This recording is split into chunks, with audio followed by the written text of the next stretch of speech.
Berarti sudah fix reservation. Kita jadwalkan jadwal temu kita. Terima kasih. Badan sehat, kita bersyukur. Menurut kakak gimana caranya badan kita sehat kalau seandainya kita nggak ada pemasukan? Coba. Menurut kakak nih, seandainya kakak tuh punya pekerjaan yang hasilnya tuh nggak nentu. Nah, terus gimana caranya kakak bisa tetap sehat sementara misalnya sudah 2 bulan kakak nggak dapat penghasilan? Misalnya, gimana? Ini cuma pengen tahu aja gimana cara orang tetap sehat tapi dia selama 2 bulan nggak ada penghasilan. Coba. Kata kakak kan yang penting sehat. Nah, aku tuh pengen nanya gimana cara orang tetap sehat antara pikiran, hati, jiwa, raganya sementara dia nggak ada pemasukan selama 2 bulan. Coba aku nanya sama kakak. Gimana? Yang bikin orang sehat itu salah satunya pemasukan kan? Saldo kan? Iya nggak sih? Salah satunya.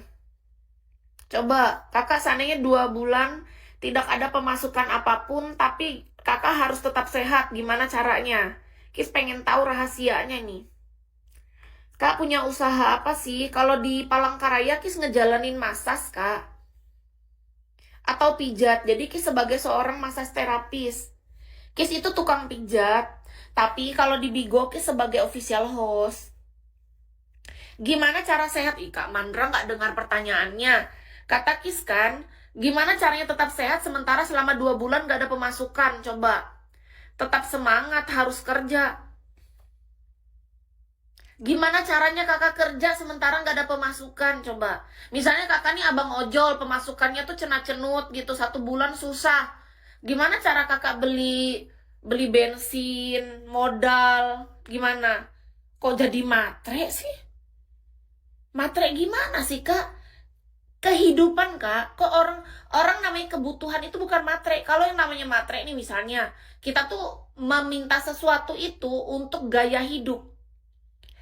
Gaya hidup sama kebutuhan hidup tuh beda, Kak. Tolong dibedakan nih.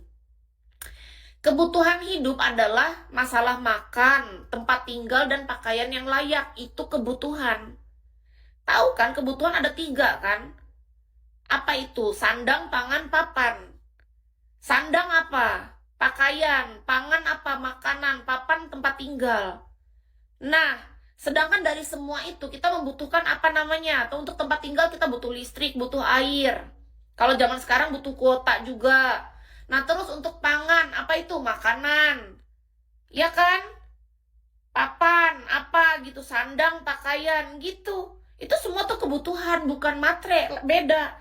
Orang matre itu dia mementingkan yang namanya gaya hidup. Gaya hidup. Nah, kalau ini tuh kebutuhan hidup. Beda. Bedakan antara kebutuhan hidup sama gaya hidup. Orang yang punya gaya hidup, itu artinya kebutuhannya sudah terpenuhi. Tapi kalau kebutuhan saja belum terpenuhi, tidak akan bisa memenuhi gaya hidup. Jadi kita mesti tahu skala prioritas. Cari laki yang bisa cetak duit. Berarti menurut kakak laki itu dianggap sebagai mesin pencetak uang. Gitu. Kalau aku sih nggak setuju dengan itu, mohon maaf. Bagiku, seorang perempuan ketika mencari pasangan bukan untuk lari dari masalahnya. Bukan untuk lari dari, misalnya anggap aja dia punya permasalahan dalam ekonomi, dalam kehidupannya, entah dari mana apapun segala arah dia merasa kayak tertekan atau apa. Lalu akhirnya dia lari ke arah laki-laki. Yang dia rasa dengan memilih seorang lelaki dia akan keluar dari masalahnya. Yang ada malah ketemu dengan masalah baru. Karena apa? Karena dia belum siap. Menurut Kis, kalau kita mencari pasangan bukan untuk lari dari masalah. Tapi gimana caranya kita berdua tuh sama-sama sudah siap. Aku siap untuk menerima orang hadir dalam hidupku dan kamu siap menerima aku dalam hidupmu. Kita sama-sama orang yang sudah disiapkan. Kita mempersiapkan diri sendiri terlebih dahulu. Bukannya tiba-tiba, oh ya udahlah cari orang kaya, enak betul. Nggak setuju aku dengan kayak gitu, kasihan kali. Aku kalau diposisikan kayak gitu jadi perempuan pun aku nggak terima rasanya, nggak mau aku jauhkan bala.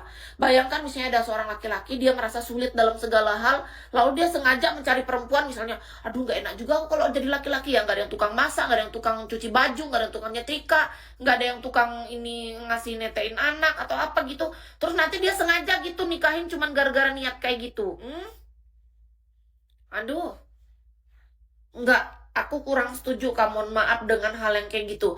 Kalau kita misalnya mencari pasangan bukan hal arahnya ke sana. Walaupun misalnya nanti, kalau suatu saat kita diberikan berkah, rezeki dalam hal ke arah yang sana, menurut Kis ya kita bersyukur. Tapi alangkah baiknya kita punya pemikiran dulu di sini. Yang isinya tuh udah cara berpikirnya beda. Kita memilih seseorang bukan karena kita lari dari keadaan. Bukan karena kita mencari jalan cepat, jalan pintas untuk keluar dari masalah yang sebenarnya itu bukan solusi. Menurut Kis, banyak solusi yang menurut Kis itu bukan seperti itu. Beda nih, misalnya niat hati kita gini. Aku rasanya sudah siap nih. Secara mental, hati, jiwa, pikiran, hidupku sudah tertata. Aku siap menerima orang baru. Lawan jenis, pria ataupun wanita kan diantara kita. Aku siap untuk menerima dia hadir dalam hidupku. Untuk kita hidup bersama. Untuk menjadi teman hidup. Mau belajar, bertumbuh, berkembang bersama. Itu beda, Kak. Ketika kita dipertemukan, kita punya kesadaran dari kedua belah pihak bahwa oke, ketika kita bersama, kita akan menjadi orang yang berbeda. Maksudnya apa? Kita mempunyai peran baru. Kita mempunyai tanggung jawab baru. Nggak semua orang ngerti tentang peran dan tanggung jawab. Yang dia tahu, kalau menurut Kamandra tadi seperti itu, tahu nggak? Misalnya anggap aja, aduh, kalau aku sendiri terus jadi laki kayak gini, kesepian, malam tidur sendiri, yang masak-masak sendiri. Itu kakak lari dari masalah. Enggak. Enggak kayak gitu konsepnya. Di sini. Di mata manusia, yang terlihat sama, oh dia menikah, oh dia hidup berumah tangga. Tapi ketika di sininya belum keisi, yang cara berpikirnya belum berubah, menurut Kis, kita akan beda cara menjalani hidupnya. Ketika ada masalah itu baru terlihat. Gimana cara orang itu, apakah dia akan berfokus dengan masalah atau dia berfokus ingin mencarikan solusi jalan tengah. Kenapa Kis bisa bicara gini? Karena aku sudah pernah menjalin hubungan sama seorang pria yang menurutku ketika ada masalah dia fokus sama masalahnya. Bukannya kita sama-sama duduk manis, pikiran tenang, gimana caranya cari jalan tengah, cari solusi gitu kan enak.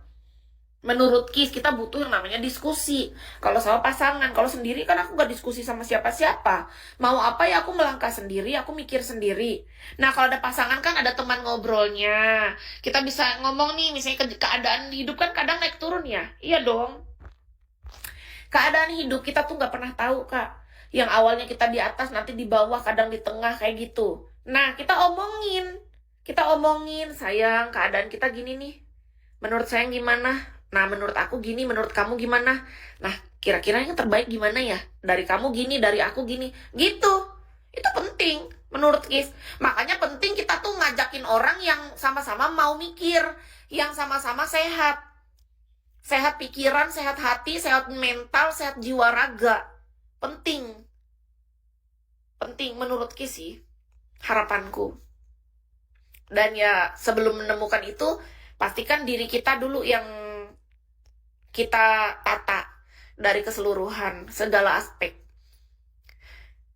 Di samping itu, apakah doa ngasih solusi? Kalau doa itu, menurut Kis ya, itu salah satu yang harus kita pegang. Itu pondasi.